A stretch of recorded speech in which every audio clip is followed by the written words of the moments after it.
Hello, my intrepid band of O-Satters, and welcome to this, the 33rd episode of the Sockmatician podcast, The Shouting Hat. Now, why exactly is it called The Shouting Hat shall be revealed later on in this episode, but it is called The Shouting Hat for a very good reason, and you will see exactly why later on. How the devil are you? My name is Nathan Taylor, also known as Sockmatician here on YouTube, also on Ravelry, Instagram, Twitter, and Periscope. I keep saying Periscope. I've only done it the once. I don't seem to be able to find time in my schedule to do it again. I do hope to at some point in the future, so watch this Periscope space and you may see me going live at some point, but I don't have any hard and fast plans right at the moment. Today is the 11th of November. It's been a turbulent week in the world of politics and the politics of the world, but I want this podcast episode to be a little haven for anybody who is sick and tired of what's been going on in the news recently. I know I am. It reaches saturation levels quite quickly, and the less said about that, the better. Let's move on. As I said, it is the 11th of November, which of course is Armistice Day, and celebrations, commemorations, and the centenary activities for the First World War are still in full swing. We are, of course, 2 years into 4 years worth of centenary commemorations. This year being this centenary of 1916 is a particularly special one in this household because of Ben's work on his musical Brass, which of course was performed at the Hackney Empire in August this year. I forget where I was then. And because the events of the show, Brass, take place on the first day of the Battle of the Somme. It's about what leads up to the Battle of the Somme, and that was in 1916. So this morning, Ben and I, it's been my first day off work for a little while, and Ben and I decided we'd get out of bed and race to, there's a war memorial on Hampstead Heath, up at Jack Straw's Castle, just down the end of Spaniards Lane, not too far from where we live. So we jumped in the car and tried to get there. Now, as we were approaching, for some reason, at the time I didn't know what, but it seemed that the traffic was unusually heavy and we couldn't get through. So I said to Ben, I said, I'm not going to make it. It was 4 minutes to 11, and 11 o'clock is, of course, the moment where we pay our respects. And so I said to Ben, just jump out and run. At least you can get there. We could see that there was a little crowd forming. I didn't expect anyone to be there, but there was a bit of a ceremony happening, which was wonderful. And the reason why I couldn't get there was because the police had stopped all the traffic. They stopped it out of respect for the 2-minute silence, which happened at 11 o'clock. So Ben managed to get there in time for that.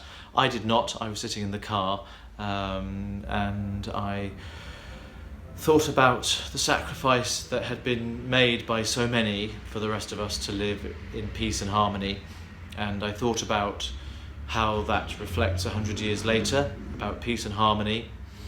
I know I said it was going to be a politics-free podcast episode, but it was an important parallel I found, and I shed a little tear sitting in my car, and then the traffic moved on and I managed to go and park and join Ben, but I had missed everything. There was a young lad from the Highgate School had played the last post on his trumpet, and there was the mayor there, and Henry Kelly was also there. For any of you UK podcast watchers who remember Game for a Laugh and Going for Gold, two staples of my youth growing up on the television, Henry Kelly was there.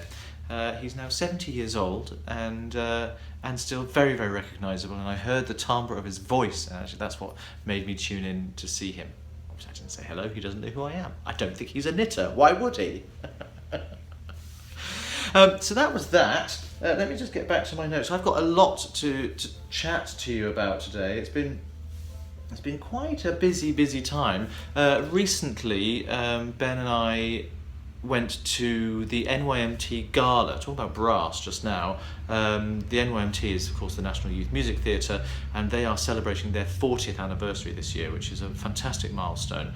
And they have given a jumping off point for the careers of so many people, including Jude Law, Matt Lucas, Sheridan Smith, Toby Jones. I mean, the list goes on and on and on and on. Jasper Britton. I mean, hundreds and hundreds of very, very famous actors have gone on to do incredible things who had their start with the NYMT. And of course, it's the NYMT that commissioned Ben to write Brass 2 years ago. Well, actually commissioned him 3 years ago, 2 years ago. And the NYMT gala was at the Adelphi Theatre, which is where Kinky Boots is currently running in the West End, where Sunset Boulevard opened originally. It's a really, really fantastic, iconic theatre, and they were doing selections of works from the shows that they've done over the years, including a medley of songs from Brass. They sang a bit of Barnbow Lasses, You'll Always Have a Friend, and finished with a rousing chorus of Billy Whistle. So it was really, really exciting to see Ben's work performed with such verve. I love a portmanteau word. More about this in a minute, and clang with the name drop, but I was sitting with Stephen West recently over lunch with some friends, and someone brought out some yarn and said, "Is this grey or beige?" And Stephen and I both at exactly the same time went, "It's greige." More about lunch with Stephen later on. Performed with such fervour and verve on the West End stage. The West End stage is where that musical absolutely belongs. In fact, after the NYMT Gala, there was a review on the website Musical Theatre Review, where the reviewer was saying highlights of the evening included a selection from Jason Robert Brown's 13, which the NYMT gave the British premiere for a couple of years ago, and as well as Benjamin Till's Brass, reaffirming in my mind that Brass was the musical theatre event of the year. Why we're not living in a fantastic mansion somewhere where when my husband has the capacity to write musicals that people think of as the musical theatre event of the year baffles me. It baffles me. We're poor as church mice. Anyway, it really was wonderful. The kids outdid themselves. I say kids, I mean, so they're up to the age of 24, but now that I'm 42, they all feel like children to me. But they are such wonderful, wonderful young people, and they give their time and their efforts tirelessly, and they throw themselves into everything, and there's such talent as well. Amazing. If anyone hasn't yet heard Brass, and I keep banging on about it, you can purchase it on iTunes. Just look up Brass, National Youth Music Theatre, and it's an extraordinary score. I think you'll love it. So that was that. Let's skip straight on, shall we, into the community section of this podcast, because I do want to get through quite a lot of things today. I've been doing various other things as well. I had big old roundup thing. I've started a new job.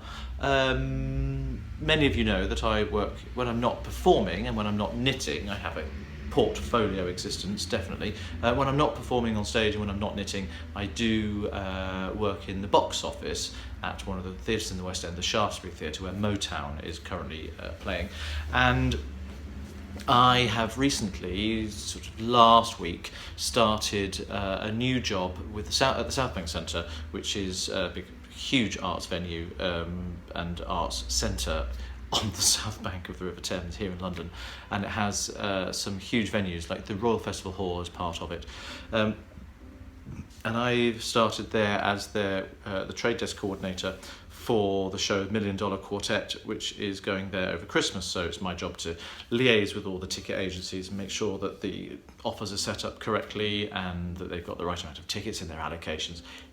It's not exciting stuff, but it is quite interesting starting a new job. I don't really do office jobs, and this is very much an office job. I know I work in a box office, but it's still very much in a theatre. This feels very much like an admin job. It's only for 10 weeks, and I have to say I really ummed and ahed about whether or not I wanted to take it. it came about because Philip, who is my dearest and oldest friend, and who was the best man at my wedding, my best man at my wedding, Ben had his own, he is the ticketing operations manager at the South Bank Centre, and he said, we've got this position coming up, do you want to apply? I think you'd be really good for it. I said, well, I haven't really done any trade. Trade is what we call anything that does ticket agencies rather than the public who walk up through the door. They're the trade, industry trade. I said, I haven't really done any trade stuff at the Shaftesbury. I'm not sure it'd be... He said, be easy. You'll easily do it. So I went through the interview process and I got the job. So I did and ah about it. As I say, it's only 10 weeks, but it made me feel a little bit claustrophobic. I mean, I am the sort of person who likes to have the freedom to come and go and be my own boss all the time. This is, the job that I do at the Shaftesbury Theatre is a 0 hours contract, and I know there's been quite a lot of bad press about 0 hours contracts, but it really suits me. I'm not beholden to doing any number of hours in any given week. I give my availability and I get assigned shifts accordingly. And if my boss is thankfully a very fair boss and he shares things around. If you give him full availability, you'll get the pick of the week. If you get less availability, you get handed less work. But I work when I want to, which is great.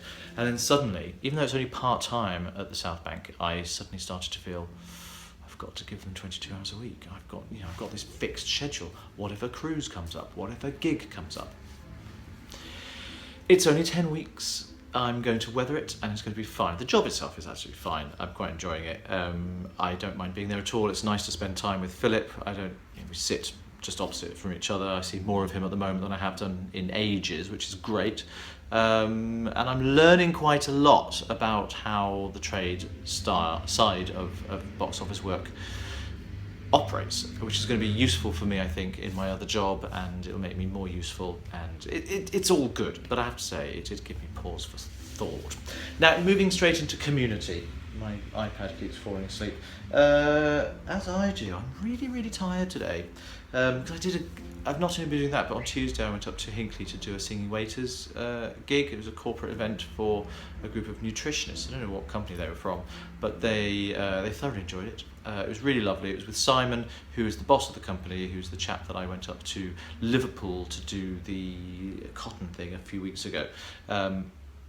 And it's just him and me on the gig, and I haven't done a solo gig with just the two of us. We normally work as a threesome, and Simon's not often on the performances himself. So it was really, really nice to spend time with him, and we had a jolly good sing-song, sang some opera, made some people happy. That's the job satisfaction I get out of what I do, making people happy. I loved it.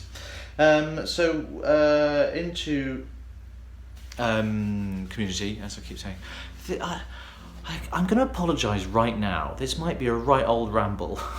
Now, I'm very, very aware that many of you watching this will be going, but Nathan, your podcasts are always a right old ramble. I'm hoping that's part of their charm. I just have a sneaking suspicion this might be even more of a ramble than usual. I've actually made some notes because my brain is not at all where it should be, but this is my only day off. I'm working again tomorrow, and then we've got plans on Sunday, and so I wanted to get this done, but I did want to make sure I got through all the things I needed to talk about. So here we are, and I want to go straight away into some podcast love. So these are basically the podcasts that I've been enjoying in my grabbed few minutes of spare time here and there. Obviously, and as always, Dan and Kay of the Bakery Bears. Hello to you both. I'm catching up. I've got hair in my mouth. I've got hair all round my mouth, as you can see. The beard is getting rather large, but I've got one stray one that keeps wanting to go right into my face. There we go. Dan and Kay, I'm nearly caught up. I'm on episode 60. I know you've got 61 out, and you're probably about to get 62 out, but I'm nearly there. Always loving Dan and Kay's professionalism, their unprofessionalism, their production values, everything about Dan and Kay. They're glorious people, and have become very good friends of mine over the last year or so. And if you don't watch the Bakery Bears, you absolutely should. Also David, hello David from Dog Dare podcast. I really, really enjoying watching David's podcast develop. Really, really loving it. He's got such a quirky, macabre sensibility, and his room of requirements is full of objet of weirdness and brilliance, and his mind is constantly working slightly on the dark side, and I really, really like that. And that's seeping through into the backdrops he'll choose for the podcast when he records, for the things that he puts in. It's just really, really lovely. It's a podcast with a theme. I don't think my podcast has much of a theme, and watching his has made me think, well, maybe I should get a theme. I think my theme is just rambling. It's what I do, innit? So that's David. Hello, David. I think you're doing a brilliant, brilliant job, and I'm thoroughly enjoying it. Also, it's been nice to catch up a bit with Eric Lutz of Sticks Plus Twine. It's very, very exciting. The first episode of Rib magazine is just about to go to press in the next week or so, and I think there's been a slight delay. Maybe it's not going to ship until the end of this month, but I can't wait for that one to be out and about. Rib magazine, for those of you who don't know, is a new knitting magazine that Devon from the Handmade and Woolen podcast and Eric from Sticks Plus Twine have got together to put together, specifically aimed at male knitting. So there's a whole host of designers in there, male and female, but it's all about designs for men. And one of those designers is me. I am so proud, so proud to have my one of my designs in the inaugural edition of Rib magazine. I can't wait to see it in print. I'm still not going to give away what it is. It's not, however, double knitting. So that's Eric, which is lovely to catch up with him again. And I've also been thoroughly enjoying Katie Lavelli, of course, from Inside Number 23. She's back from her travels and her mammoth task of Vlogtober, which was putting up some sort of video every single day. And I haven't had a chance to watch all of them, but I thoroughly enjoyed watching her sort of, diary entries from Disney World and all that kind of stuff. It sounds marvellous, and it does sound like, Katie, it sounds like you had a fantastic time. So Inside Number 23, for those of you who don't know, is Katie Lavelli. She's English, and she lives just north of London, and she, like me, has a history of performing in the West End as an actress and singer. She's got a beautiful voice, and she's also a very fabulous sewer. So her things are all about sewing and knitting and being as crafty as she possibly can, which I very much approve of. And who else? Oh, audio podcasts. Now, I don't really listen to a great many audio podcasts, but about a week and a half ago, I took possession of some rather special headphones that I had bought. I really splashed out. They're far too expensive, but they are really, really amazing. It's the Sony MDR 1000X headphones. I think it's quite a new design, and they are incredible! They are wireless, which is great. They work on Bluetooth.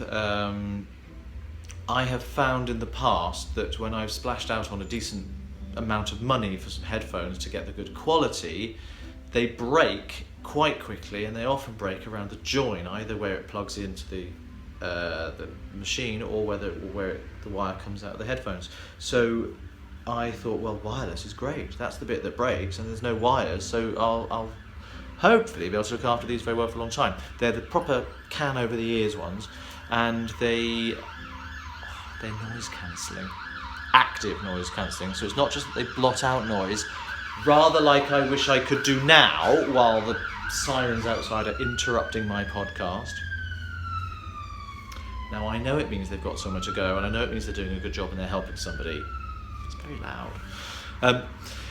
So they're active noise cancelling, which means they actually pump in anti-noise. They've got little microphones on the outside which evaluate the ambient sound and cancel it, literally produce noise that cancels that sound. it's amazing technology. The sound quality is amazing, but they're also touch sensitive on the ear pad.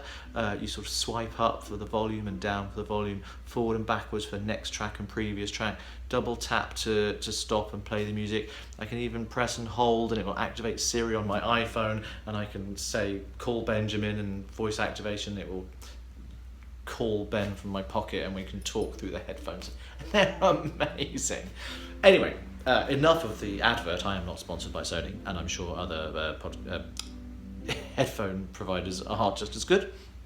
These ones are amazing though, and I bought them because I wanted to try and allow myself the opportunity of listening to more music when I'm out and about, music and podcasts. Because when I'm on the tube, which is called the little in-the-ear bud headphones, the tube's just noisy and it just blots everything out. Not a problem anymore. You're still aware they don't completely close out everything, but it's so significantly reduced. I can hear just one person talking, so a podcast is great even when I'm in the tunnels and the train's going at full pelt. Amazing. So I've been binge listening to the ever lovely, wonderful Louise Scully of Knit British podcast. Now, keen viewers of this podcast will remember that it was Louise that contacted me end of last year, I think it was, or early this year, about going up to the... oh, look at that. Such the lamp behind me is completely shining through my beard and making it look like there's a slice taken out of my face. There's not. Look, my beard goes out to there, but that's weird. About going up to take part in the Podcasters Lounge that she was hosting at the EYF 2016, and she champions the use and usage of British yarns, either grown, spun, dyed in this country, and her podcast is audio only. You can find it on the iTunes library, the iTunes podcast store, and it's just lovely. It's just, I really enjoy listening to her going out and about and talking about various things. She's got such a soothing voice, a delightful Scottish lilt. She's a Shetlander originally, and for those of you who don't know, she actually appears on page 20 of the Book of Haps. Why don't I show it to you? She is... all sorts of things here. Let me have a little look. There's a photograph in the Book of Haps here, which I know you're all aware of. And I believe that this is Louise with her mum wrapped in a hap. Delightful. She's a little bit taller than that now. Now, Louise is such a lovely, lovely person. Louise, I adore you. I can't thank you enough for getting me involved with EYF, and she's the reason why I am going to be teaching there at the next one. So I'm eternally, eternally grateful. And if you don't listen to Louise's podcast, then you really, really should. She's a mine of information. She's forthright. She is well-versed, expert opinions. She knows what she's talking about, and I thoroughly, thoroughly enjoy listening to hers. The other podcast that I always keep up with as much as I possibly can is, of course, Beardy Chel, who is John Glenn. Now, John constantly proves himself to be the nicest person in the world, not just in his podcast, but in his personal dealings with me.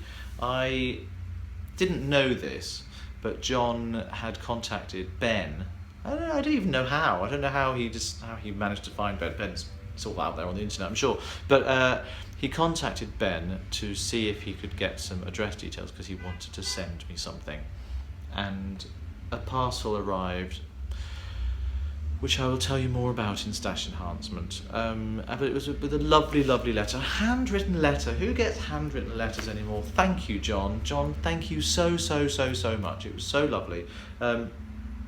John, I'm going to name it. John feels that I have had a hand in his podcast success. I don't think I have at all. I think he's delightful, and I think I'm enjoying his podcast enormously. But because he reached out to me in his early days and asked me if I would watch and give some feedback, and I did. I just mentioned a couple of things. I said I'd like him to focus a lot on the knitting and not feel that he was blowing his own trumpet or that people would get bored of listening to it. It's a knitters podcast after all.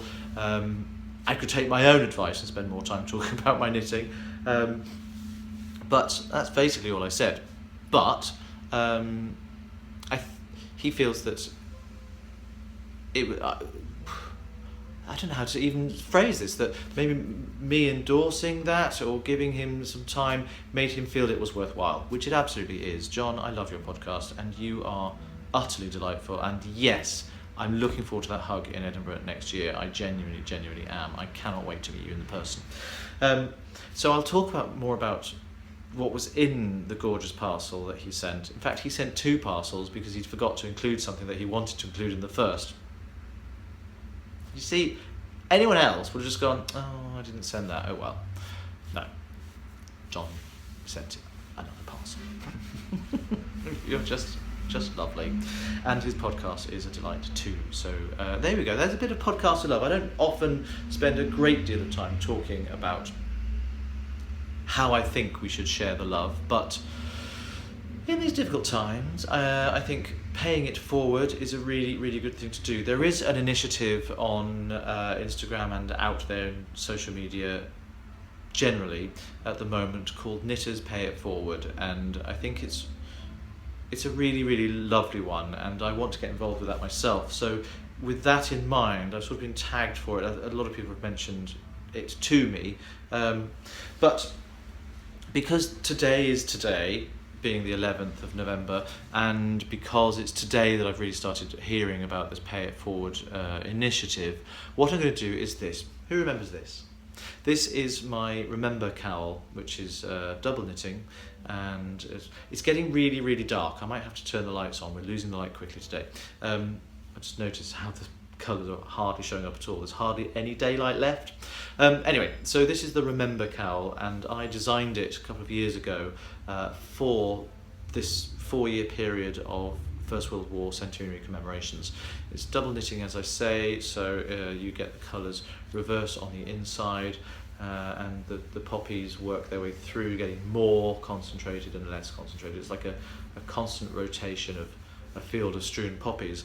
Now, obviously, First World War, today being Armistice Day, I want to combine all of that, and I'm going to, before this goes live, I'm going to put an offer on this, and it will be absolutely free to anybody with the coupon code Knitters Pay It Forward. Knitters Pay It Forward is the coupon code, and you can share it with as many people as you want to. You can, why not send it as a gift? Why not give the Remember cowl to somebody as a gift? I don't want anything in return. This is my way of trying to pay it forward in an appropriate manner, and I think because of what today is, and because we should remember and we should never forget, I think if we can spread the word of that would be wonderful. So that's my way of paying it forward as a knitter. Knitters Pay It Forward is the coupon code, and I shall keep that running until the end of November. Okay? And I hope a lot of people will obviously download it for themselves, but I also hope people will share it as gifts and pass the love on, because I think that is a good way also of paying it forward in a way that costs no one anything, which is nice. So let's move on from that into podcast questions. Let's look. I'm actually going to turn the light on. Bear with me a second. It's going to be really. Oh gosh, that's horrible, isn't it? Bear with me. What I'm going to do is I'm going to pause right here, and I'm going to change the angle of that lamp, which is shining directly onto my receding hairline, and it's not very nice. It's all a little bit stark. So I'm going to pause, and I will join you when I've sorted the lights out as much as I can. I'm hoping that's a little bit better. I haven't actually. I can't really see what's on the screen because I've still got all the blue spots. My mouse has been staring up into the light. They've got 4 spotlights up above me, and I've been moving them around, they're shining right in my face, and I can't see if that's much better, but I hope it is. Anyway, I don't know where I was. I was talking about podcast questions. That was it. It's only 4:10, but we're really losing the light. I do apologise for that. So, in terms of podcast questions, there's been a few. Let's jump straight into my Ravelry group. So, as I keep saying, if you have any questions for me, knitting related or otherwise, I'm really, really happy to receive them. And I look forward every day to there being podcast questions. And some days there are not, and I feel lonely, and I need people to. Anyway.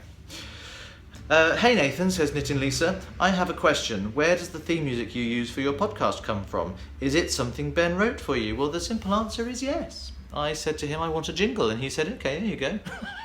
Took him about 2 minutes to put it together, and I've used it ever since, and I continue to do so, and will continue to do so, because I love it. Soup Dragon, whose name I should know. I didn't check. I'm looking now. Soup Dragon, who is Claire. Claire from Edinburgh. Hello, Claire. I should know that. I'm so sorry. I was interested in the discussion of the transition from knit to purl. So this is what I was talking about, how when you have multiple knits in a row, changing to multiple purls, that last knit stitch can get very loose and floppy. And I suggested that you can wrap the purl stitch, the first purl stitch at least, round the opposite way, which takes up a lot less yarn and can ease the slack. She said, I was interested in the discussion of the transition from knit to purl. I've come across it before on Isolde's blog, and recently there was some discussion of it on the Stephen West MCAL. My worry would be remembering that the stitch will be twisted on the return row. This is maybe a silly question, but if that happens, is it effectively a twisted purl stitch? Usually to twist a purl stitch, I would take my needle rather awkwardly round the back of the stitch, and that seems to be the general advice on how to do that. It's really awkward, especially when decreasing. Purling through the back loops can be. Would simply wrapping clockwise still twist the purl stitch? I am possibly just having a brainstorm here. Well, you ask a very interesting question, and I'm yes and no is the answer to that. Wrapping the purl stitch on its own does not twist the stitch. It doesn't. It mounts the stitch differently on the needle. What you do to that stitch on the next round will either give you a stitch that is twisted or a stitch that is not. So it's not the fact that you've already twisted it and you need to untwist it, it's just how you work into that stitch will give you a twisted stitch or will give you an untwisted stitch, but it's the working into it that does that, not the wrapping itself. The wrapping, all that does is it in standard Western mounting, when you look at the knit stitch, this is my needle and this is the stitch. You'll have the right hand, what's on the right hand leg of the stitch in front, whereas if you mount it the other way, you have the left hand leg in front. And that doesn't twist or otherwise the stitch. What happens is when you come round to it again, if it's mounted with the left leg in front, to keep that stitch open, you will have to knit into the back loop. If you knit into the front loop, that will twist the stitch at that point. And it's exactly the same with purling. Excuse me. So if you do forget which stitch is which, then yes, you'll have a twisted purl stitch. However, that's really not going to show on the front, not at all in the same way that a twisted knit stitch can show on the front. It'll show up on the back, but if that's the private side, it doesn't matter at all. Also, I would like to say, I don't think you'll forget. Not because you've remembered, but because you will be told as you go to knit into it, it will feel different. I think when I'm knitting, sometimes I don't necessarily look at what I'm knitting. If I have got some twisted stitches, reverse mounted stitches, potential twisted stitches, then when I get to them, they feel different. There's a different tension on how the needle goes through because it's twisting it, so it's actually causing more tension there's more tension on the yarn. I think that's why, but it feels very different, and you'll see it. You will notice it on the needle if you're looking at it. You will certainly feel it in the needle if you if you haven't, I thought I had some water. Bear with me a sec. Back. I'm getting a little bit dry. I'm a bit tired today, as I said, and my voice is getting a bit croaky.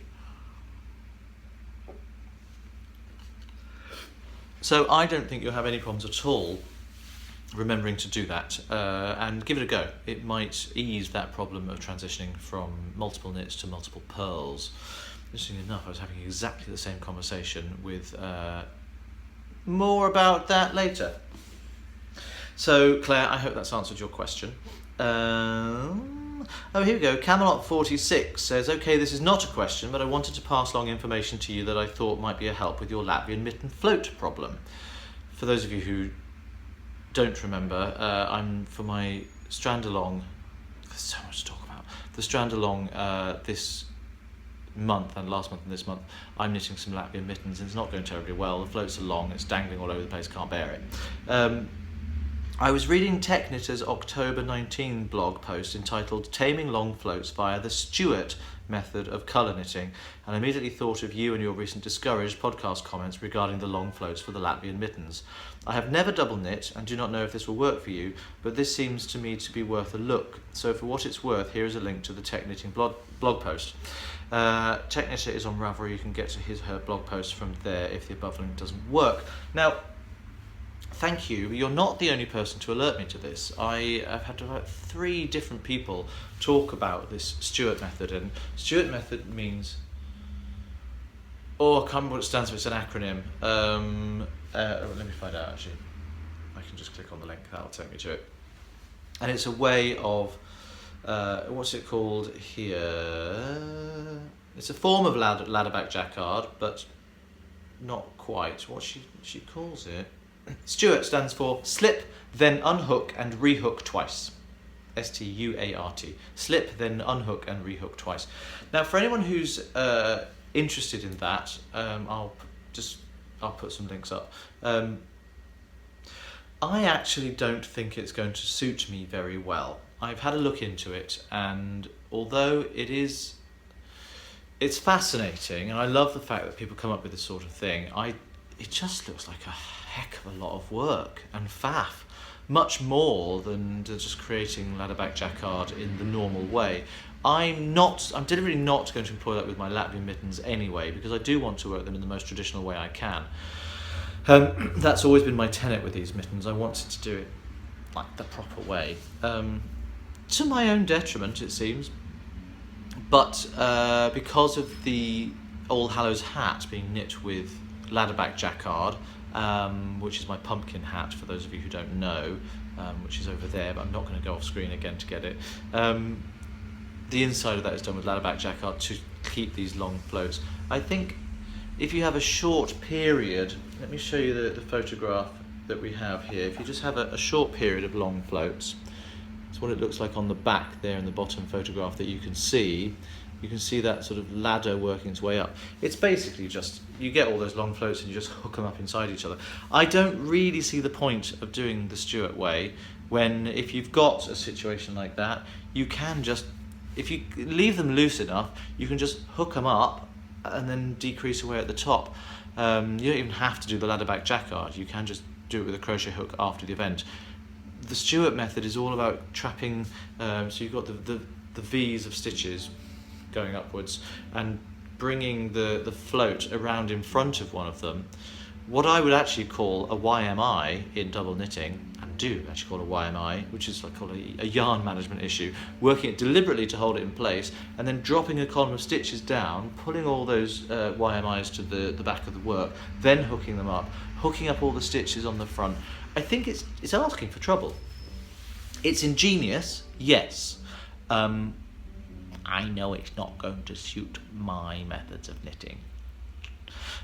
So thank you for alerting me. It was fascinating reading, and I'm always interested in learning new stuff and learning about new stuff, even if it's stuff that I don't feel that I want to employ in my own knitting.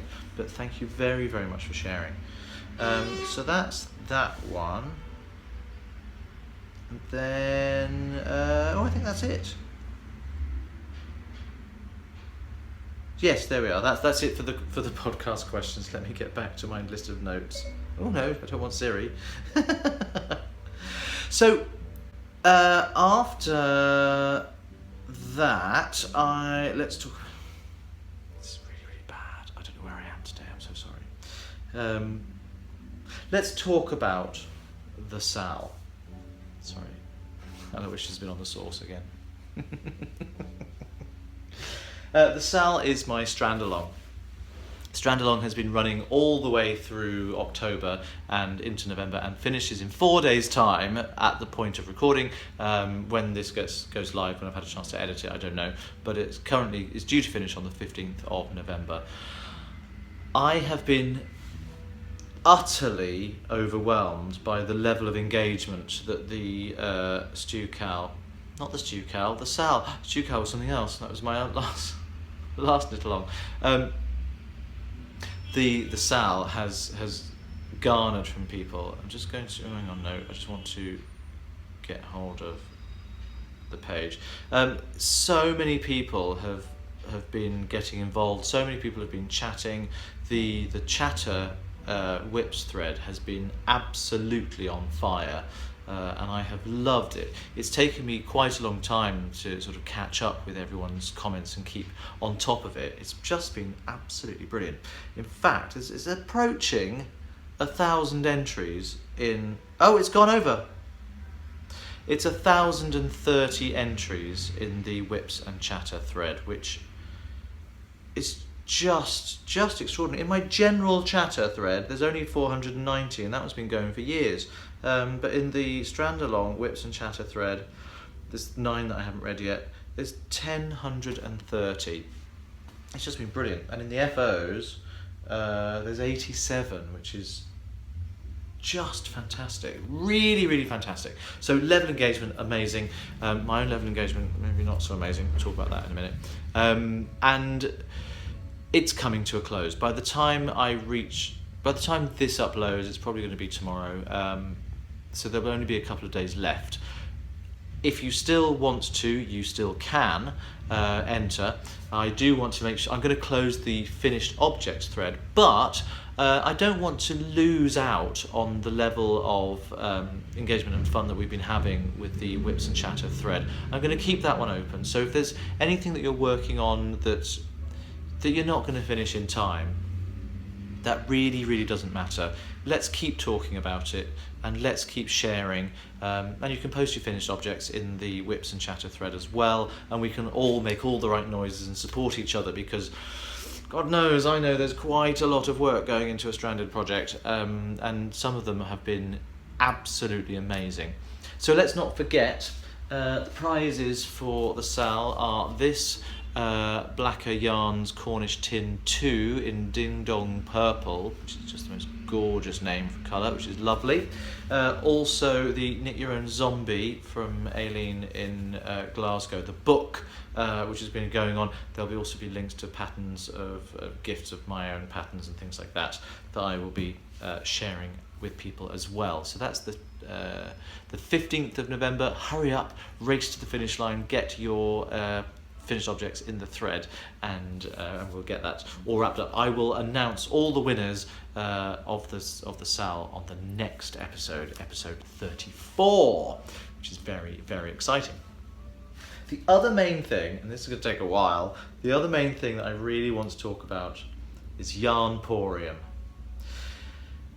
Yarnporium is a brand new yarn festival in London, in central London. I could not be more excited about this. And I went, it was held on the 5th and 6th of November, so last weekend. It was brilliant. It was absolutely brilliant, and I loved it.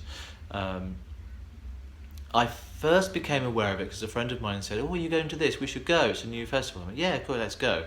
And then almost immediately, in my last DK class at Loop, one of my students was Ali, who is Stitchy Ali, is Alison, who's one half of Yarn in the City, who put together, she and Rachel put together the whole of the Yarnporium. And I think it's filling a gap, a really useful gap in London's knitters market world. There's all sorts of things around the country, but there's not much going on right in London. It was held at King's College, just on the Strand, next to Somerset House, and and it had a really great selection of vendors, and there's some classes and little indie makers and just all kinds of lovely things going on. For me, it was just a joy. I told you about it in the last one. I wore my Genesis shawl because I wanted the attention. It was a very thirsty act, which is not something I normally go along with, but I like it when people say nice things about my shawl, so I took it, and people did, which was great. So who did I meet while I was there? I met Charlotte. Hello, Charlotte, if you watch. Charlotte is from chunkyrow.co.uk, and Charlotte, she started off with a degree in fashion design, and she wanted to create a yarn that's really, really chunky, not like super chunky that you can normally buy, but like this, like rope. She wanted it made from British fibres, and she sells the kits, like 50 mil needles, which are like this. I think maybe only 40. Maybe I'm over exaggerating, but like huge needles. Some on cables, some straights, crochet hooks as well, and this enormous rope-like chunky yarn, all made with British fibres. And she look at this hat. Look at this picture. It's just adorable. I asked her how long it took her to make this hat. This is Charlotte herself on her stall. The blanket's fabulous. It looks like so much fun. The hat apparently takes about half an hour to knit. I think you cast on about 15 stitches. It's so huge. You get this wonderful big dome-shaped hat. And the blankets look fabulous. They're heavy stuff. There's about 2 kilograms in each blanket. But they'll knit up in no time. So that was Charlotte, and that was great. So you can find her on Chunky Row. Where is it? Got some information about it here. Chunky Row, 100% British yarn. The sourced from Shetland Isles. Our yarn is processed from start to finish in the UK. So Louise Scully, I'm sure you're delighted about that. But also, I just hope that lots of people will go and have a look at her stuff, because it looks like so much fun. Really, really so much fun. While I was there as well, I just met so many people, friends that I know, friends that I sort of know from online, and new to me friends as well, which was all brilliant. I bumped into Rachel Atkinson, who I've known for a good long while now, who is daughter of a shepherd. She was selling her Hebridean pure dark brown chocolatey gorgeous wool and her new oatmeal fibre, and I can't remember what the fibre content is, but the two just look so beautiful together on her stall. This wonderful natural colour and the dark natural brown, absolutely beautiful. So I thoroughly enjoyed that.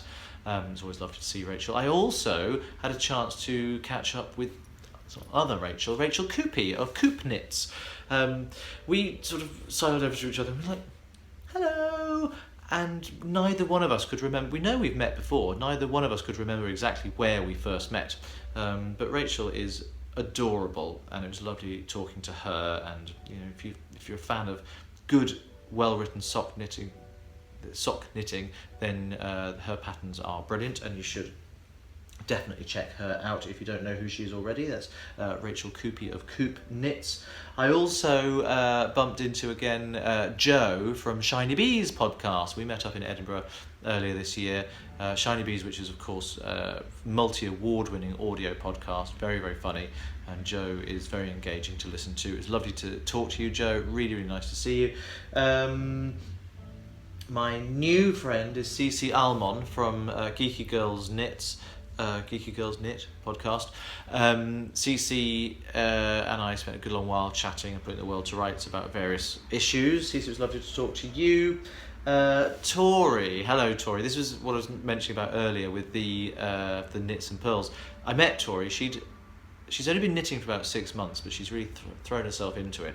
And she had contacted me with a question about 2-colour versus 1-colour brioche, which I'm not sure I was able to answer. It seems that she's managed to answer it for herself. And but it's just so weird that we were talking about the same issue that would come up on the question. And it's obviously a big thing, this transitioning from knits to pearls and trying not to leave a wobbly stitch. I could take my own advice and do some of this, but normally I just knit through it and deal with the wobbly, which is a real shame.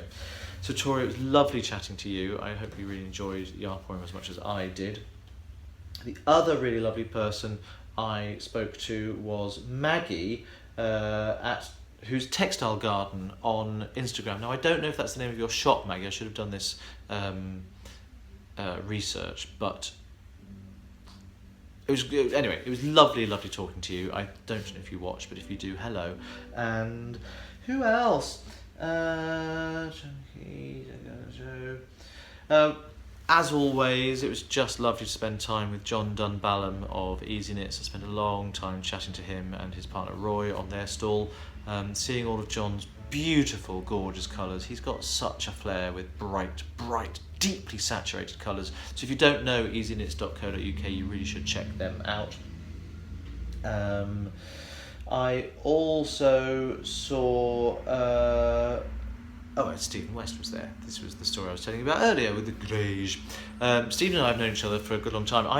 I was a very new knitter when I first met Stephen, and he was a friend of another friend of mine, and we got together. We actually went on holiday together in Italy and spent a good few days, 5 or 6 days together. And I knew he was something in the knitting world. I didn't realise quite what he is in the knitting world. So he became a friend first, and then I realised quite what an extraordinary human being he is, knitting wise. And it was just really lovely to catch up with Stephen. I've been knitting with some rather bright colours, and I was happy to show them, and he approved, which was great. So we went off for lunch with the other friends that I was there. There's Julie and Sam and Stephen and our friends Abby and Tina as well. And so the 6 of us went off for a little bite to lunch, sort of afternoon tea, after we'd sated ourselves on the yarn fumes inside the main hall for Yarnporium. But also Brona, it was lovely to talk to you. Brona, who's my friend from my local knitting group, she had her Indie Makers stall there where she was selling her own patterns and some samples of her own knitted up patterns, which was lovely, and it seems that she did very well. It was great for her to up her visibility that way, and I think it was a good choice, Brona. Well done. And the gosh, I mean, I could just go on forever. And of course, Ali and Rachel themselves were there chatting to them. I just chatted to so many people. It took me so long to get around the room.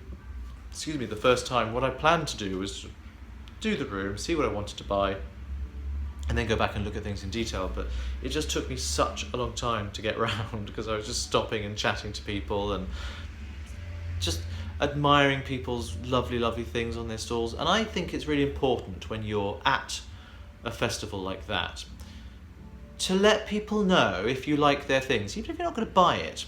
There could be nothing worse, I think, than sitting on a stall where everyone's sort of flocking to one, and maybe yours is not getting much attention. And regardless of sales, I think it's just nice to know that someone likes what you've got to offer.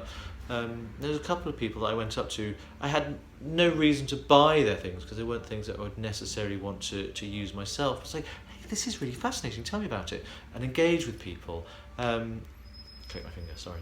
And I think it's just part of being part of a community, isn't it?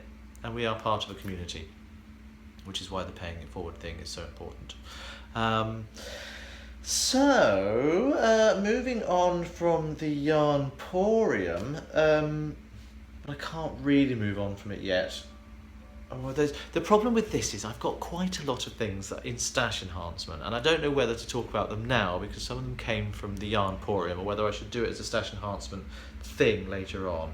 I think I'll do it all as a stash enhancement thing later on, but I might refer back if you don't mind. So anyway, let's move on from that into... I'm going to do something else. I'm going to mix things up a bit. I'm going to move on now into stash enhancement because there's been quite a lot. As you can imagine, there was a yarn fair, but also there were some gifts, which was very lovely. And first of all, I want to talk about my gifts from John. This is John Glenn, of course, Beardy Chel. Something's rattling. What could that be?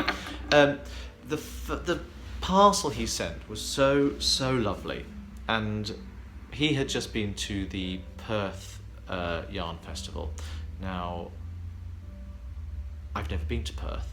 My good friend Mark is from Perth, Mark Hunter, who is the father of my goddaughter, very good friend indeed.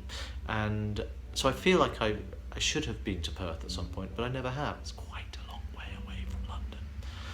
And in John's haul from the Perth Yarn Festival, he sent something that he bought to me.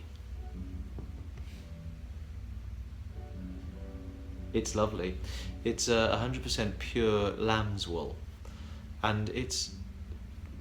Ben can't touch it. Sorry, John, he just can't. I love it. Doesn't smell sheepy. Maybe a little bit, but it's really interesting. I've never worked with lamb's wool before. It's got that, as Louise Scully says, it's got a bit of character to it. It's quite sort of firm and bouncy, but it's just this lovely smooth colour. And from one male knitter to another, I appreciate a good, solid, standard colour. I don't know, John, maybe you know the answer to this, whether this is dyed or whether this is a natural colour. It doesn't say anywhere on it because there's no tag. So I'd love to think it were natural, but I suspect it might not be, although it does still have some vegetable matter woven in. Here's a piece of grass, look. So maybe it hasn't been through too many processes, I don't know. But it's really lovely. I have a feeling that this will soften with wear. I think it's going to be one of those fairly bulletproof yarns, but will soften a lot with wear. And I'm really looking forward to it. I suspect it's going to be a very nice, hard-wearing pair of socks, and I also suspect that it'll be perfect, because there's good stitch definition there, I can tell already, because of the twist on it. I suspect it'll make a nice pair of cabled socks, or Bavarian twisted stitches. Those are my plans for it. You can't see me, can you? Hello. Those are my... I don't know what's wrong with me. Those are my plans for it, John, so watch this space, and thank you so much. I really like it. It feels firm, it feels bouncy, I really like this. Thank you very much for that. Also, in my... now I saw this on John's episode, the next episode I watched, I saw this. This is a little mini that he bought. This is from ripplescrafts.com. It's Burras 4-ply. It's 100% merino wool, and there's 20 grams of it here, which is a good weight for a mini. Your favourite faded denim, it's called, and it looks kind of purpley on the screen. It's not at all. It's blue, and it's very soft. It's a single, and I don't know what to do with it. I suspect what I might do is use it for some colour work around the top of a sock. I think that's the plan for it. And with that, attached to it, is delightful little set of Christmas stitch markers. John, you spoil me, John. There's a teddy bear with... What does that say? Happy... I really can't read that. My eyes are going a bit funny, and it's shiny. Happy...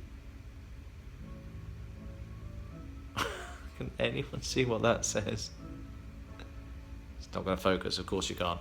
Anyways, there's a candy cane, there's a Christmas tree, and some bells. Lovely. And the good thing about these is because those are quite heavy charms, but what they're on, the little hooks, I'm assuming they're little, these are little clippy progress markers. So actually, they're very fine pieces of wire that these are hooked on. So I don't think that's going to cause any drag between stitches at all, the way some stitch markers can. And sort of you can often see that there's a ladder where you've used stitch markers. So I think they're going to be very useful indeed. Thank you very much, John. The other thing that arrived in the other parcel from John was this lovely tote bag from the Perth Festival of Yarn 2016. How lovely is that? I like tote bags. This was actually the bag I took to Yarnporium to bring home my own yarn haul in. So it's already come in very useful. John, thank you so much. Let's do that hot chocolate in Edinburgh in March. Let's do that. So that's that. And then in the rest of my stash enhancement, I've had another gift. Now, this isn't... people know that I have often said I feel a bit uncomfortable about, certainly about podcasters who sometimes like encourage people to give them things. That's not what I want to talk. And I don't know whether Heather knew this, but let me just find an email. I was approached quite some weeks ago, actually. Now, Heather, I'm not sure how to pronounce your surname. Is it Fiege? F-I-E-G-E. Heather, she's in California in the United States, and she has some really, she's a dyer, and has some really gorgeous colours. It's not going to show at all, is it? She has some gorgeous things. Now, going back to what I was saying earlier, I don't know whether Heather knows my views on people who just want gifts. Or whether she's just sort of very upfront and honest. She sent me an email which said, I'd like to send you something in return for a mention on the podcast. Which I was like, brilliant. So rather than, oh, how altruistic I am, it was like, I want something in return. Heather, you're going to get it because your stuff is lovely. It really, really is. So she asked me if I would look at her website and I could choose anything that caught my eye from one of her yarns. One of them very much did catch my eye. It is called Bonfire at Midnight. And it is, I'm not going to show it to you just yet, I'm going to make you wait. It's a fingering weight yarn, and it is 75/25 merino nylon, and it's 462 yards. It's quite a good yardage there per 100 grams. And it's superwash merino, of course, so it's going to be machine gentle wash and tumble dry on low. I may not tumble dry. Now, when I saw this, well, I'll show it to you. It's so beautiful. The colours are probably a little bit more saturated. That's a bit more representative on that side. There's this wonderful gold, which is really sort of rich in some areas and very, very pale and yellow, almost down to white in some areas. And then there's this dark blue. Again, it's looking a bit purple on there. It's not purple at all. It's this dark blue and the greyish tones that are in there, and where it comes together, it's like ashy colours. So you've got the flames and the midnight. It's Bonfire at Midnight. It really, really is, and it's really lovely. It's very, very soft. And it just, when I saw this photograph, it conjured up fantastic memories that I have of being a child. My dad was in the prison service, and he was a prison officer, and we used to live in prison quarters. And so every year the prison would put together a bonfire and fireworks display for Guy Fawkes Night. So you guys in America, I know you don't have that, but you guys over here, you know what Guy Fawkes is, and it's all about, it's always the 5th of November, so it's cold, and it was colder when I was a child, so there would be polystyrene cups of soup and jacket potatoes wrapped in tin foil, and it's always vegetable soup from a tin, and sparklers, and the guy being burnt, the effigy of Guy Fawkes being burnt, and for weeks leading up to it, we'd see this bonfire being built and sort of cordoned off in the playing field where we used to go to the park, and it just sparks in the air. I remember so vividly dressing up and having my nose and my ears freezing cold while I was all wrapped up elsewhere, and going out and watching these fireworks and the Catherine wheels. No one does Catherine wheels anymore. And all of that came rushing back, and I knew that this was the colour that I wanted to have. So I contacted Heather. It's a custom dye, so I knew I had to wait for her to dye it. It dyed to order, and it is absolutely beautiful. I'm going to take it out of its there so you can see it in all its glory. It really is lovely. Do you know what? I think this will benefit from unwrapping the skein, so you can see exactly how it looks. Isn't this just beautiful? I mean, it's pretty much half and half around the skein. I love it. No sheepy smells there. I think it's been through lots of different processes, but it's just these midnight hues, gorgeous, but such depth and range to them. Look at that, really very dark. I love the transitions. The transitions for me are what make this very special. It's got that beautiful ashiness, like the embers. You can see the motes of gold in the air. Absolutely lovely. Even when it's very nearly transitioned into the gold, it's not quite there all the way through. It's gorgeous. It's absolutely gorgeous. Spinning them both the same way then, and I really can't wait to knit with it. I don't know what it will be. It's almost too nice for just socks, but there we are. It's very, very beautiful, and I can't thank you, Heather, enough for that. I just want to make sure that I did ask her if there's anything she wanted me to talk about that I would say.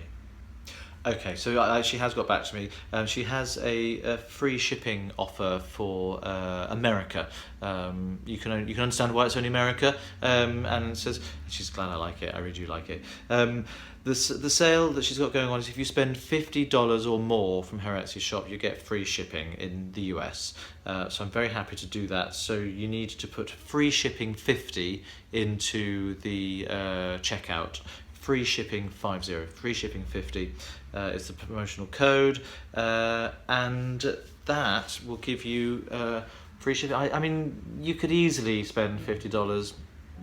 Her yarn is beautiful, her colours are great, there's a real nice, seems like there's a nice story behind them all. This is her label here, Heather's Yarn Barn. So check her out, and I heartily recommend that you buy something from her. She's been delightful to deal with. Thank you so much, Heather, for all of your help with this. We've had some problems with getting the delivery here. It kind of got held up, and I wasn't sure I was going to get it at all, and I was in a bit of a panic, and I was sending her lots of emails saying, can you check anything out at your end? And she's been brilliant.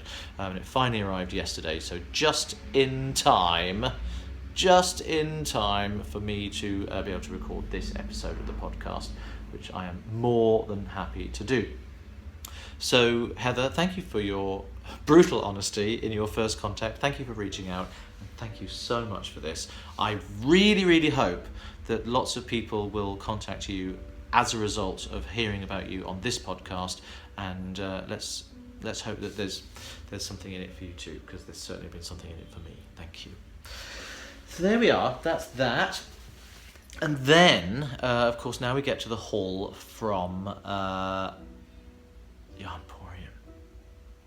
I set myself a modest budget of £60. I went slightly over it. I think I spent £64, something like that. I bought 4 skeins of yarn. 3 of them are to go together, and 1 is just because I needed to own it. Genuinely, I needed to own it. I was also given a small gift by my friend Tina, which is over there, so I'm sorry, I'm going to leave the frame again for a second. Hang on. And before I talk about the other skeins of yarn from Yarnporium, I want to talk about this. This, if you can see, is a Portuguese knitting pin. It's brilliant. I love it. So I've done Portuguese knitting before, a little bit of it, and it's where often you have it around your neck, but the yarn around your neck. But what you do with the pin is you pin it to your clothes here, like that. Can you see how the hook is that way up? Yeah, can you see that? And what you would do is you would you hook the yarn into the hook like so. And you work the Portuguese knitting that way. Now this was a gift from my lovely friend Tina. It was Tina who set up my group for me originally on Ravelry, and is still one of the moderators there. And it came from Maggie, who I mentioned earlier, was a Textile Garden on Instagram, and her shop has this most lovely array of buttons and shawl pins, beautiful wooden shawl pins that they just look like twigs, but you just stick them straight through your knitting. If you've got some eyelets and things, you don't want to make any holes, obviously. But other shawl pins, the whole thing of Portuguese knitting pins, and she had never seen Portuguese knitting in action. I didn't really know what these were for, so once I'd been given this, I got my sock out and I sort of put it in and gave her a little demonstration of how it's all done with flicking the thumb over, and actually the pearls are much easier than the knits. So if anyone doesn't know about Portuguese knitting, do look it up online, it's fascinating. I really like it, and I think I would use it a little bit more often because the pearls are so easy with Portuguese knitting. If you're doing a kind of a lace shawl where every second row is just pearl all the way back, it would be great to just sort of switch into doing Portuguese knitting for those long pearl rows. The only reason I don't do that is because when I do Portuguese knitting, my knitting tends to be even tighter than it normally is. So, and it's quite a marked difference. So I'm going to work on that because I think it might be very, very useful way of doing long pearl rows. But I just love it. I think it's a very attractive item. I like the coil on it. I like the spring. It was lovely. So I was very happy to be able to demonstrate to the purveyor exactly what it was for. It's not going to focus properly, but Portuguese knitting, check it out.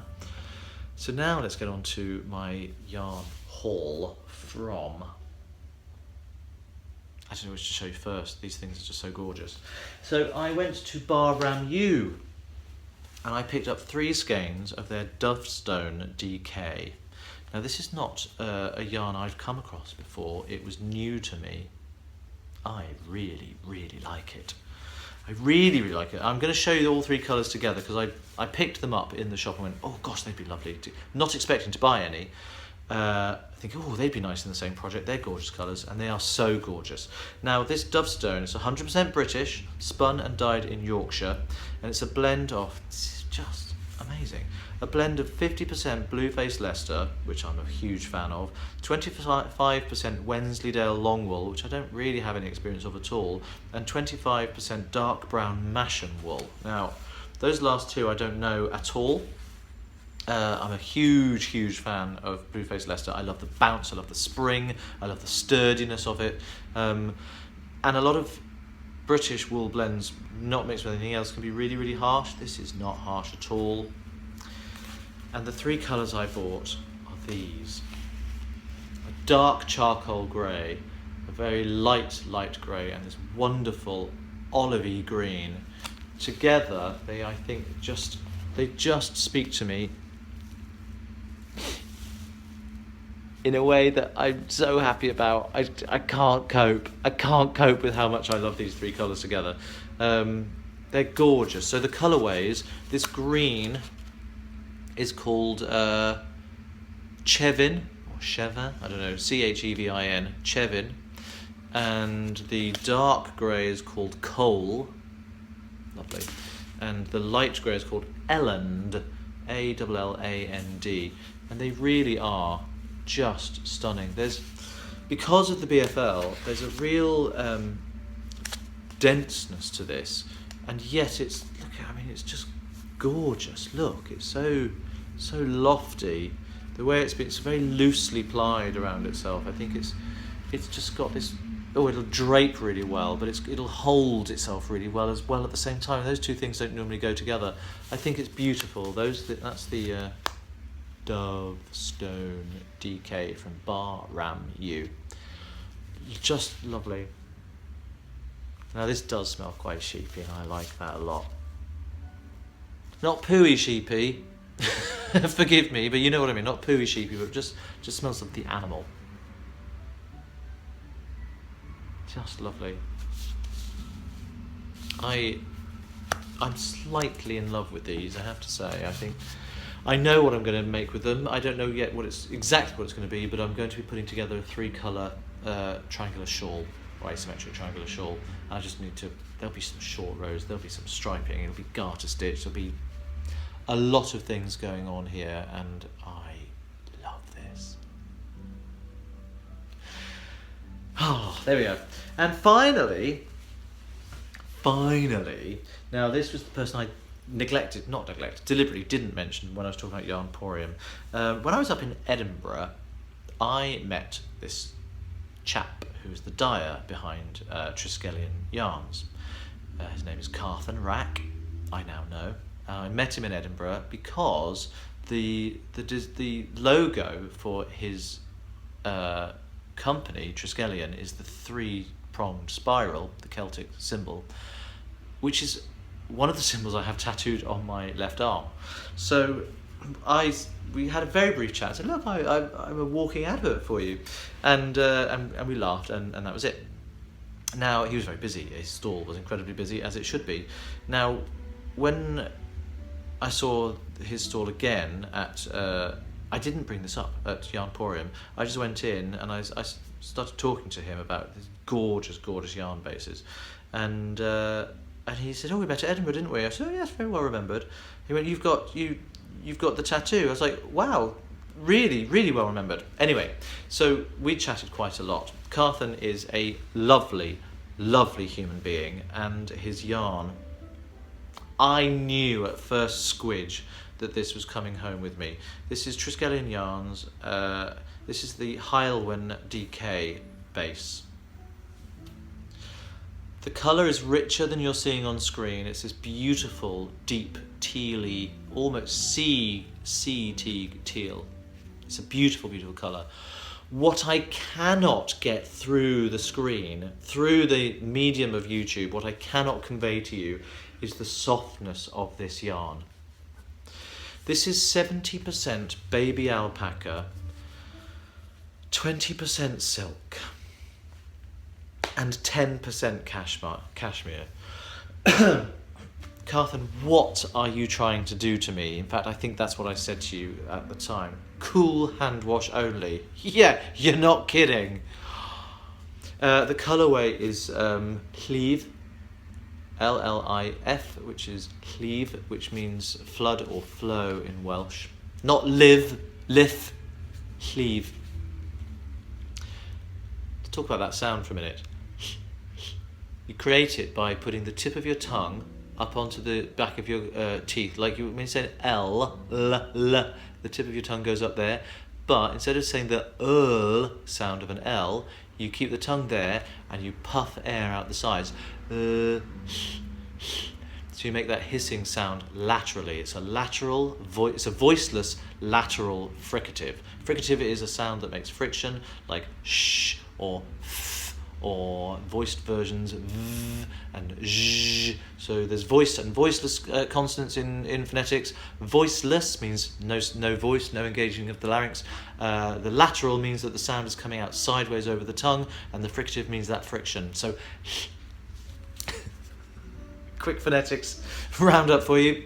So Llif is the name of this colourway, and it is I mean, I just want to live surrounded by this fibre. It is just extraordinary. I mean, there's nothing in there that anybody could ever say was rough or scratchy. It's just like, it's like a cloud in a skein. It is so, so beautiful. It comes in a massive range of colours. Carthan specialises in single hue dyes. In fact, let me read you a little bit about what it says here.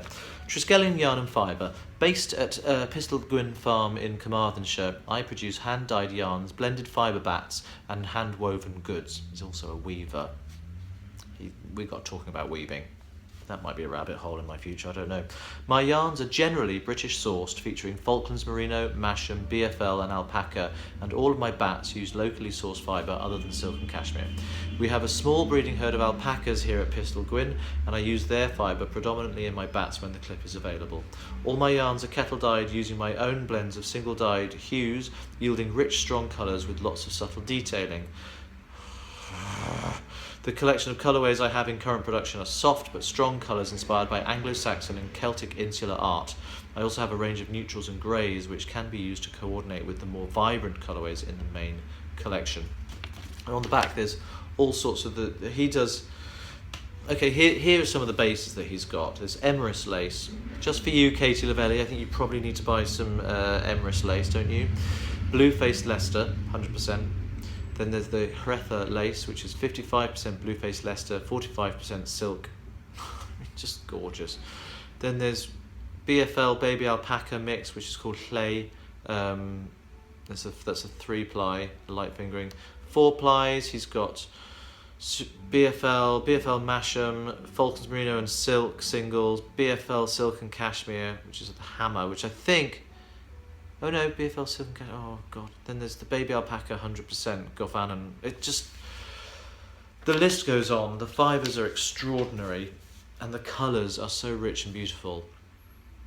I've become an overnight fan of Carthan's work, and he's going to be in Edinburgh as well. So I know I'll see him there. I don't know whether I'll see him at anything before then, but I think there's a nice relationship between me and Carthan's yarn developing, and I urge you, if you haven't done so already, to check him out. Carthan Rack Triskelion Yarns. So that's my yarn haul, which leads me, I mean, I'm not going to do a whole what's tat thing, but I just want to, while I've got it, let me show you the, there's Carthan's logo. I'm facing the other way, but there's exactly the same. There you go. Now, before I get on to my WIPs and FOs, I want to share with you, do you remember this? This is my Invisi Crown hat, which I put together. This is made with the Casbah sock yarn, which I love, one of my favourite sock yarn bases, and this gorgeous pewter colourway, fabulous metallic tones. This is excuse me, rude. This is a free pattern that I put out on Ravelry a few weeks ago, a couple of months ago maybe. And it's called the Invisi Crown because it doesn't have any visible lines of decreases. Now I put this up as a free pattern, and it's the kind of pattern you can really sort of get your teeth into and change up as much as you want in terms of gauge and all kinds of stuff, which is just as well because this hat has become enormous. I don't know why. It just doesn't. I'm so upset with it because this yarn is so beautiful. So I don't think I'm going to be able to wear it like this. I've sort of tried rolling the top up and it just kind of looks a bit odd. It's just so loose and floppy, and I don't think I made the brim wide enough for a proper turn up, and without a turn up it's just, I mean, it just blows off in the wind, genuinely. So I've decided that right here and right now I want to claim back this yarn. So I started unpicking the crown, and here it is. This is where it goes. I'm very happy to do this because this yarn is so beautiful. I really want to reknit this hat slightly smaller and make I think this was 120 stitches. It's knitted on a 4mm needle, so I want to make it maybe 96 stitches or something like that, maybe 100. But I'll look into what I did with the decreases, and I'll make sure that it's going well. I mean, it's so. Oh well, of course my phone ran out of storage space while I was demonstrating myself ripping out my hat, and I carried on for a little while without realising. What I was saying was, it was so large that I could wear it like a snood. I could have done a cast off there and then when it was much longer, because that's what it was at the time, and then worn it like an actual snood round your head this way, and then carried on ripping. I don't mind doing this at all. I genuinely don't mind ripping out because I know this yarn is so beautiful, and it's a hat that I probably wouldn't wear very much because it just didn't fit me very well. Now I know that I'll knit one that fits me so much better, has a better turn up cuff, and will be so much better for it. So if you have made the Invisi Crown, it's not about gauge, and it's not a pattern about sizing, so I don't mind the fact that the pattern is out there while I'm ripping out the original. I don't mind that at all, because you'll be making one that works for your own sizes and your own needle and yarn choice, and that would be great. But for me, I know that it just wasn't going to work. and the yarn is far too nice and far too precious to waste. So I will continue ripping this out until it's all gone. It takes a while, doesn't it? Crikey, still not at the brim, nearly there. Not much more of it to go. It's surely a sign that this podcast has been a little bit longer than it would normally be, because my phone doesn't normally run out of storage space at that point. But there's been so much to talk about. I really, really do want to get through it all. And what I haven't yet done, it's getting silly, I haven't yet talked about any of the stuff I've actually been knitting. Well, do you know what? It was actually easier to do it the other way because I could use both hands. So let's continue doing it that way, and let's get this wee boy finished and sorted and ready to go, and then I can move on to all the other things. Now, this is possibly the most eccentric way of frogging a project that people have seen on podcasts. I wanted to do it live. I wanted to do it while I had your full attention, because I think I've been talking quite a lot about ripping things out recently, and I think I can't do it anymore. I think it's a useful thing to do. If something's not going to work, if it's not going to be right for you, it needs to go. Oh, do you know what? I know what that is. There's a little knot there. I did join the yarn from a smaller section. I will figure that out later, and I will continue. That's going to be fun to untangle. I will continue with that later on. Let's move right along to whips. Obviously, my whips are including the Strand Along mitten. Now, I'm not a huge fan of my mitten, as I'm sure people are very, very aware. So I will show you what I've done so far. I did pick it up again today. There's not a great deal being done since you last saw it, I have to say. This is the Knit Like a Latvian pattern that I can't find the actual pattern for it. Oh, it's here. Knit Like a Latvian pattern that I bought when I was in Riga. It's a kit. I've been speaking to a lot of people. This is what it will look like. This is a beautiful, gorgeous chart for it. A lot of people have had the same problems that I've had with this, that the pattern assumes a lot of knowledge, shall we say, on the part of the knitter. Now, I have finished the cuff of the first mitten. 4 days left of the Strand Along. I don't think I'm going to finish one, let alone two mittens. I may never finish the second one, because this has not been much fun for me. It's 4 colours. It's really, really tricky. And this is what I've got so far. It's going to be really hard to see because it's light. So I have finished the top of the cuff section, so it's got its little border of red and black, whatever they would be, diamonds, I guess. And these rather nice roses. There are 4 of them, one on every needle, and they are in 4 colours.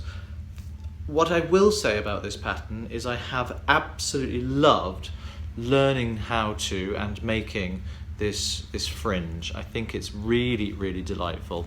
I'm very happy with how it looks. It's this beautiful sort of border on the edge, and when it's going to be on, it's going to be a really lovely baffle for the wind, which is exactly what it's there for. So I'm very, very happy about all of that. That's what it looks like. I still need to go up, do a thumb and mittens and all the rest of it. I probably will continue. I'm knitting this with my Carbons DPNs that I bought in a set. They're all right. bit of a catch as you transition, but not enough to really bother me, so I'm just aware of it. So look at the inside. It's just a mess of horrible, horrible strands, because there are 4 colours, and it's just, they'll be nice and warm. Inside out they're not too bad, but some of the strands are so long, and it's just been impossible. I know lots of people have put forward great suggestions, and I have taken on board quite a lot of what people have said. And what I haven't started doing yet is knitting inside out. I mean, look at that. Look at the way those strands are just hanging loose and floppy. They're really bad. Some people have suggested that I might want to knit a lining for it. I might very well do that, because it's huge. So it's going to be big enough. So listen, ladies and gents, I know I'm not going to finish this for the Strand Along, possibly ever as a pair. I've done some more work on it today. I haven't touched it for a couple of weeks, but I was just at the top of the flower. I was about there, so I've done 6 or 7 rows to get from there up to the top. I hadn't quite finished the flower. I'd just done the last row of yellow, so I've done that. And most of that was 2 colours, and that's okay. I think I need to go back to working with just 2 colours and really perfect that side of things before I work with more, particularly on something with such a small circumference where the floats are crucial to getting it just right. It's been a real learning curve. A lot of people have said, run, rip it and run. I don't want to do that. I don't like admitting defeat. Ripping that hat is not about admitting defeat. It's about improving it and getting something better out of it. Ripping this would mean I'd never do it, and I'd be cross with myself for letting it win. I'm really stubborn. I know knitting's supposed to be fun, but I'm really stubborn. I can't help that. It's who I am and it's how I'm made. So less said about that, the better, I think. This is my lovely bag from Shannon Fisher, who sent me this as part of our swap over the summer. So there we are. That's the Latvian mittens. They're not really sulking. I had a bit of a go. I might even. No, I'm not even going to say that. I was going to say I might even try to knit the pattern with just 2 colours, but then I still have to make a pair the same, and I'll still have the same problems on the cuff. There's no point. I'll just continue doing it as I'm doing it and see how I get on at all with it. That's the plan. So in other WIP news, I am working on the hexa hat, which is just here, and I'm getting on very, very well with it. I have now finished the 5th triangle of 6, and I am into the 6th triangle. So these, I don't know how to display this. It's enormous. Can you see that? So there we go. That was the last one I made was the grey one, and now I'm into this sort of moss colour, sort of like stone colour, and I've done my normal trick of not picking up the stitches, picking up and knitting and picking up and purling, but I've sort of sewn I've explained this before, you don't need to know about that. But anyway, the last colour, this is the colour of the last one. It's not the same as the grey, it's really not. There I am showing you something that is the same colour. This one's really not. It's that's what it was before. And that, I think, will lead me round very, very nicely to the oatmeal that I started with at the beginning, if I can find it on this beast, there. And that's basically what it will look like when the two join up. I love everything about this pattern. Tom van Danen, Tom of Holland, has done amazing. Look, you really can start to see how the colours swirl together in the centre. They're not straight lines. It will be this vortex of colour coming to the centre, which is why I wanted to do it in multicolours anyway, which is not what the pattern is written for. I really, really like that. It's all to do with row gauge and stitch gauge fighting against each other, because you pick up stitches to work a row along the edge, along the ends of I can't even explain it. Basically, when you've knitted backwards and forwards and done the triangle up to a point, you then pick up stitches down the side and start working that way. So you've got the stitch gauge, which is wider, forcing apart what had been the row gauge, and that sort of has the original triangle there, and these stitches force that open and bend the triangle that way, which is what gives you that whirl effect in the centre. It's really, really nice. Tom himself has said that was an accidental feature of it, but I think it's really, really special. I love it. So that's my hexa hat coming on at a pace. It's really lovely to sit down in front of the Gilmore Girls of an evening that Ben and I are working our way through at the moment in readiness to watch the brand new season. We've never seen it before. We're on season 4 at the moment, where Rory's just gone to Yale, started at Yale. And it's just lovely, switch brain off knitting. It's so easy, it's such an easy pattern. I haven't looked. The only bit of the pattern that I need to look at the book for is the little corner wedges on the border at the outside, the little garter stitch wedges, because we've got, can you see, it's all very lacy at the edge, and then you've got these little tabs. I just have to look at the maths, the numbers really of that, to make sure. See that? You see? Oh, it's really hard to see. There you go, that's probably better, isn't it? To make sure I'm doing short rows in the right places. But other than that, I don't look at the pattern at all. It's just an absolute joy. I'm really, really looking forward to it. I don't know how I'm going to block it. I've got wires, but I don't think I've got anything big enough. I just have to pin it on the carpet, I think, and put some towels out and go for it. And there's another WIP since I last saw you. In fact, well, there's another cast on. These socks, I'm so loving working on these socks. I've got a half finished object because I've done the first one, and I've got the second sock which is in progress now. These socks have been knitted with the Proud minis from John Dunballam of Easy Knits, and I bought these back in the summer, I think it was. Yeah, it must have been, it was over the Pride season. And they are 6 minis that come in the colours of the LGBT Pride flag. There's the red, orange, yellow, green, blue and purple. And they're just gorgeous colours. So you get 20 grams of each one. It's quite a thick fingering weight, so the yardage isn't hugely high. Shall I show you the finished one or the one I'm working on? I'll show you the finished one. I decided what I wanted to do was make a pair of socks that stripe through the colours of the rainbow. So I worked out how many rows I needed for the entire sock based on another sock I'd made. Not toe-ups, these are normal cuff-down socks. And look at this.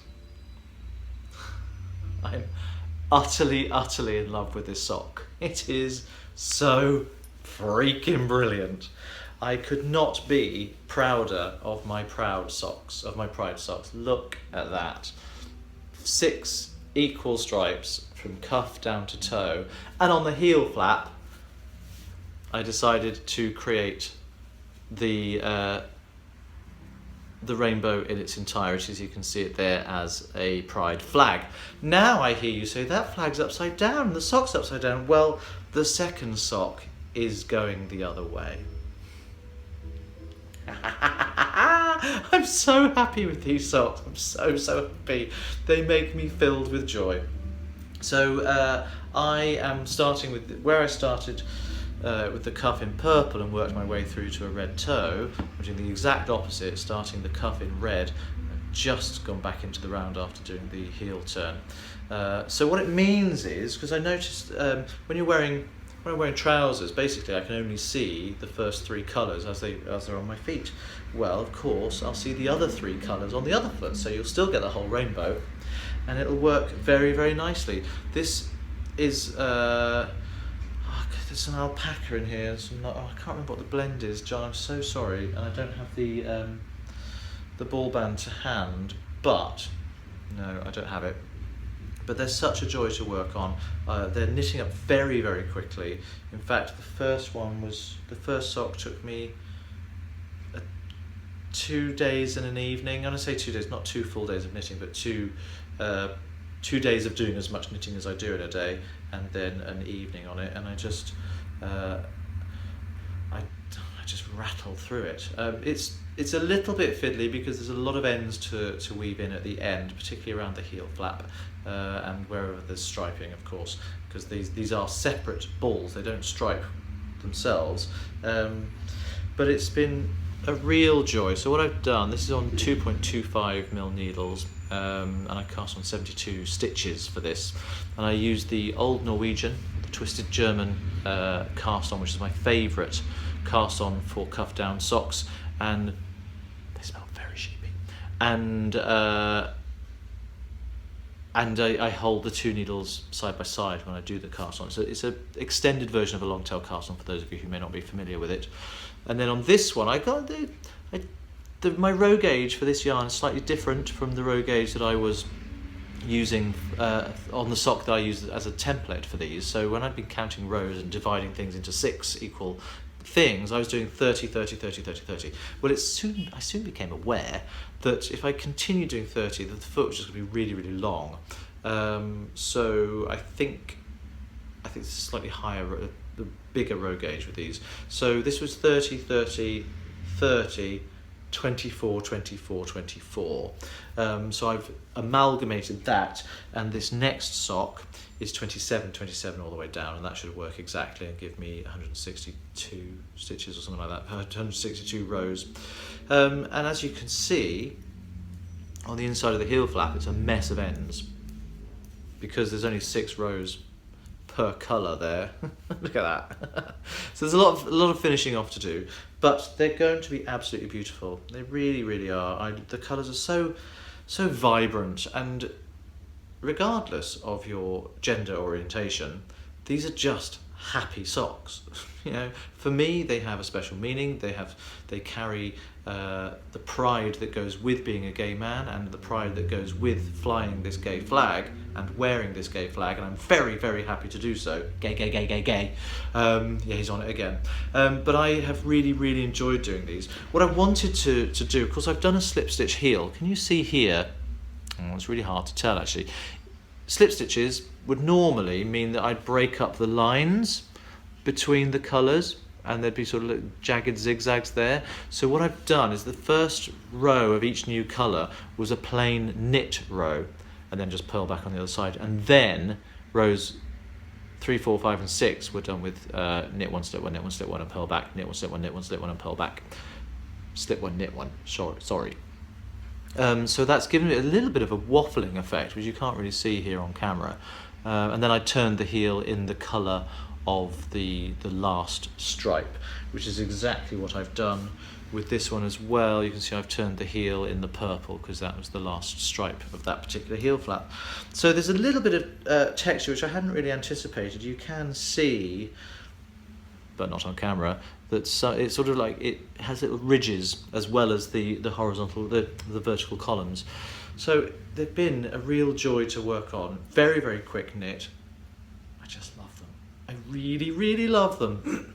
And if you badger John Dunballum of easyknits.co.uk, I think these are limited edition, but if enough people say, I want to knit some rainbow socks for Pride, he may repeat these colourways for either for next year's Pride or even maybe for Christmas. I don't know.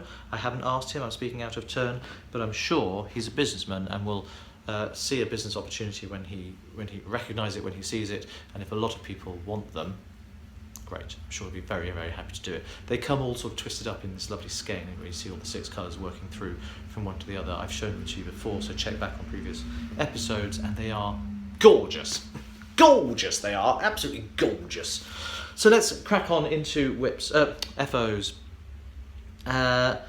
I have one FO for you. It's something you haven't seen before. It hadn't even been cast on last time I podcasted, and it's been made with the Uncommon Threads High Vis Pink and High Vis Yellow that I bought.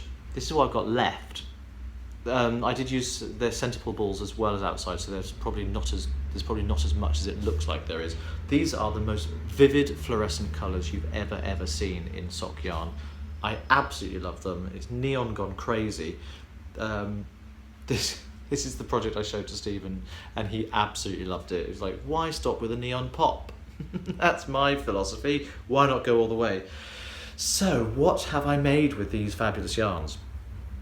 I have made the reason why this episode is called the Shouting Hat, because this is the loudest hat in the world. I'm just going to put it on, and then you can see what I mean for yourselves. Okay, this hat just screams at you. Look at this bad boy. It's a beautiful thing. I love it. I've been so excited about this hat. See, the cables are worked in the 2 different colours, sinuously wrapping themselves around each other. It starts with a twisted rib brim, which you can see there, and then works its way into these candy cane stripes, which are done with helix knitting. Now, helix knitting is where you use 2 colours, where you sort of work around, or more. You can do it with many more colours than 2, but you get single row stripes of different colours. And I've done a purl bed for the background of the cables, which I absolutely love, and then these thick bands of knit stitches, so you just get the lovely stocking stitch texture. What this means as it works its way up, I'm so proud of this. This is the crown of the hat, and I love these decreases more than I can possibly express to you. I love how that you get this sort of bold cross across the top. It's like wearing a hot cross bun, and then the decreases look at that in the centre. They're done. These are centred double decreases, just lines of centre double decreases. But because of the striping, you just get this wonderful geometric texture, and the spiralling just turns into squares as it reaches the top there. I love it. These cables might look like they're really, really complicated. They're not. They're all done with slip stitches. You just have to slip the correct stitches to keep the colours intact as the cables work their way up. And you just continue working with one round with yellow, one round with pink, one round with yellow, one round with pink, and you don't twist anything together. Helix knitting is so easy. And then at the top, as the last cable starts to shape in, that's where I started doing the crown decreases, so these edges track the edge of the cable, and that's what gives us this narrowing here. And then when it comes together, I work the double decreases to the point in the centre. So simple. It knitted up so quickly, and I just think I love it. I absolutely love this hat. I cannot share with you how much I love it. I've been working already on writing the pattern up, and I hope to have it released very soon. If nothing else, this would be amazing for cyclists in these long winter nights, these dark winter evenings and cold, dark winter mornings. For cyclists to wear this, because this in daylight, it really does seem to glow. It fluoresces. It's not glow in the dark. It's glow in the light. And I love this hat so much. It hasn't got a name yet. I'll be open to some suggestions. I want something clever. I don't want anything related to colour. Please, I never name my patterns after the colour I knitted them with, because other people are not going to want to knit with this colour. This colour is wacky, it's out there, it's really bold. Looks like a bit of a stained glass window, doesn't it? But it would look just as gorgeous in a grey and a navy, or a brown and a green, or just, anything you like. As long as it's two colours that work well together, it's going to be gorgeous. One of the things that really annoyed me about the first time I knit this hat, I did it with, this is actually the sock, I should mention, this is the sock weight yarn, but I held it double, so it works much more like a DK weight, so it's quite a thick, dense hat. This is the inside, and of course, the inside of the brim, and of course, as I was knitting it round this way, and so what I was seeing was this. Now, because I didn't want to have loads of ends, I decided to vertically carry the colours up the inside from stripe to stripe until I get to the helix section of the body. And I'd got to the whole, I very diligently carried all my colours up on the inside, turned the brim, and of course, having put all my colours on the inside, they were now on the outside, all the carries. So I had to figure out a way of carrying the yarns up the outside of what I'm knitting, all the way up the outside, so that when you turn the brim, those carries are hidden on the inside. I've also, I don't know if you're aware that when you change colours and striping with ribbing, you'll often get blips of colour in the pearl ditches. Well, there's no blips here. That's because I did one plain row, so all the blips are on the inside, one plain row which is not ribbed every time I did a transition. That's a little tip for you. All of this will be in the pattern that will get released very soon. If you want to have more stripes and have sort of more of a beanie, that's also possible. The only problem with that is that you end up seeing less of the lovely cabling, but there are that many stripes and you could easily wear the hat like that if you wanted to. Look at that! Phew! So I'll be working very hard on getting this pattern out as soon as I possibly can. I have loved talking to you this afternoon, which is why it's gone on for quite so long. I do apologise for anybody who thinks it's too long, but tough. It is what it is. You can always break it up. You don't have to get to the end. If you've managed to get this far, I will say thank you. Thank you so much for being part of my afternoon. Thank you for letting me be part of yours. And although this podcast episode is now, mercifully, a finished object, remember, life is a work in progress. Just take it one stitch at a time. See you next time. Bye-bye.